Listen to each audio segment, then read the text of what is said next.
नमस्कार. आकाशवाणी औरंगाबाद केंद्राच्या सायंकालीन बातमीपत्रात मी शुभांगी बिंदू आपलं स्वागत करते. जागतिक योग दिनानिमित्त आज राज्यभरात विविध कार्यक्रमांचं आयोजन करण्यात आलं. योग हा केवळ व्यायाम प्रकार नाही, तर ती सुदृढ जीवन जगण्याची शैली आहे, असं प्रतिपादन मुख्यमंत्री देवेंद्र फडणवीस यांनी योग दिनाच्या कार्यक्रमात बोलताना केलं. तर योग म्हणजे शरीर आणि मनात परिवर्तन घडवून आणणारी भारताची 5,000 वर्षापासूनची आध्यात्मिक साधना आणि भारतीय संस्कृतीनं जगाला दिलेली अमूल्य देणगी असल्याचं मत महिला आणि बालकल्याण मंत्री पंकजा मुंडे यांनी व्यक्त केलं.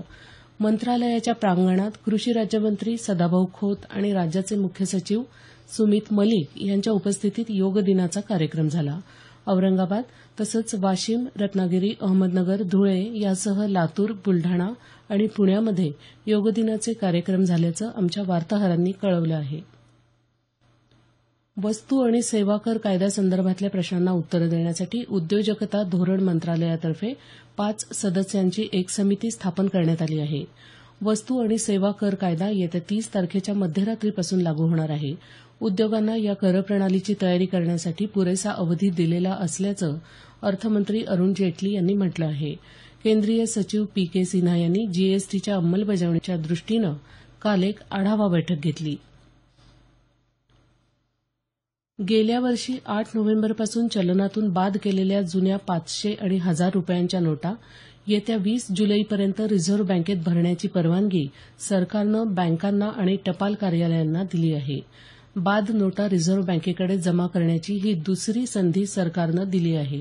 मात्र कोणत्याही बँकेत किंवा टपाल कार्यालयात 30 डिसेंबर 2016 पर्यंत जमा झालेल्या तसंच कोणत्याही जिल्हा सहकारी बँकेत 10 ते 14 नोव्हेंबर 2016 या कालावधीत जमा झालेल्या नोटाच अशा प्रकारे भरता येणार असल्याचंही सरकारनं स्पष्ट केलं आहे. याशिवाय या बँकांना किंवा टपाल कार्यालयांना या नोटा 31 डिसेंबर 2016 पर्यंत रिझर्व्ह बँकेत जमा न करण्याचं कारणही द्यावं लागणार आहे. राष्ट्रीय लोकशाही आघाडीचे राष्ट्रपतीपदाचे उमेदवार रामनाथ कोविंद यांना पाठिंबा देण्याचा निर्णय संयुक्त जनता दलानं घेतला आहे. या पक्षाच्या कोअर कमिटीची बैठक आज दुपारी बिहारचे मुख्यमंत्री नितीश कुमार यांच्या निवासस्थानी घेण्यात आली. त्यावेळी पक्षानं हा निर्णय घेतला.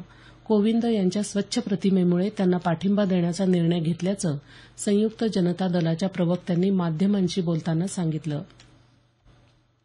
मार्च 2017मध्ये घेण्यात आलेल्या शालांत परीक्षेच्या गुणपत्रिका आणि कल चाचणी अहवाल विद्यार्थ्यांना येत्या 24 तारखेला देण्यात येणार आहेत. या दिवशी दुपारी 3 नंतर विद्यार्थ्यांनी आपापल्या शाळांमधून गुणपत्रिका घ्याव्यात, असं शिक्षण मंडळानं कळवलं आहे. मुख्यमंत्री देवेंद्र फडणवीस यांनी आज शालेय शिक्षणासंदर्भात सरकारनं घेतलेल्या काही निर्णयांचा आढावा घेण्यासाठी शिक्षण मंत्री विनोद तावडे यांच्यासह एक बैठक घेतली. शैक्षणिक गुणवत्ता वाढवण्यासंदर्भात सरकारनं योजलेल्या उपायांचं यावेळी सादरीकरण करण्यात आलं. शिष्यवृत्तींचं थेट हस्तांतरण करण्याच्या दृष्टीनं विद्यार्थ्यांच्या आधार क्रमांकांची जोडणी करणं आणि उपस्थितीसाठी बायोमेट्रिक पद्धत वापरणं या मुद्द्यांवर या बैठकीत चर्चा झाली. राज्य सरकारनं शेतकऱ्यांना कर्जमुक्तीसंदर्भात फक्त 1 लाख रुपयांच्या निकषासह कर्जमाफीचा प्रस्ताव मांडला असून या प्रस्तावामुळे राज्यातील बहुसंख्य शेतकऱ्यांचे 7/12 उतारे कोरे होणार नाहीत, असं सांगत शेतकऱ्यांनी आज नाशिकच्या जिल्हाधिकारी कार्यालयासमोर आंदोलन केलं. राज्य सरकारनं तत्काळ मदतीसाठी काढलेल्या अध्यादेशाच्या प्रती शेतकऱ्यांनी यावेळी जाळल्या, असं आमच्या वार्ताहरानं कळवलं आहे. दरम्यान कर्नाटक सरकारनं आज शेतकऱ्यांसाठी कर्जमाफीची घोषणा केली. प्रत्येक शेतकऱ्याला 50,000 रुपयांपर्यंतचं कर्ज माफ करण्याचा निर्णय कर्नाटक सरकारनं आज जाहीर केला. सहकारी बँकांकडून शेतकऱ्यांनी घेतलेली कर्ज राज्य शासनानं माफ केली असून राष्ट्रीयीकृत आणि ग्रामीण बँकांकडून त्यांनी घेतलेली कर्ज माफ करण्यासाठी आता केंद्र सरकारनं पुढे यावं, असं मत कर्नाटकचे मुख्यमंत्री सिद्धरामय्या यांनी व्यक्त केलं आहे.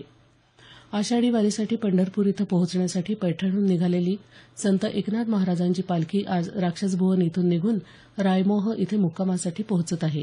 ही पालखी 16 जूनला पैठणहून रवाना झाली आहे. संत ज्ञानेश्वर महाराजांची पालखी आज मुक्कामाला सासवड इथे, तर संत तुकारामांची पालखी आज यवत इथे मुक्कामाला आहे. याबरोबरच हे बातमीपत्र संपलं. आमचं यानंतरचं बातमीपत्र उद्या सकाळी 6:50 वाजून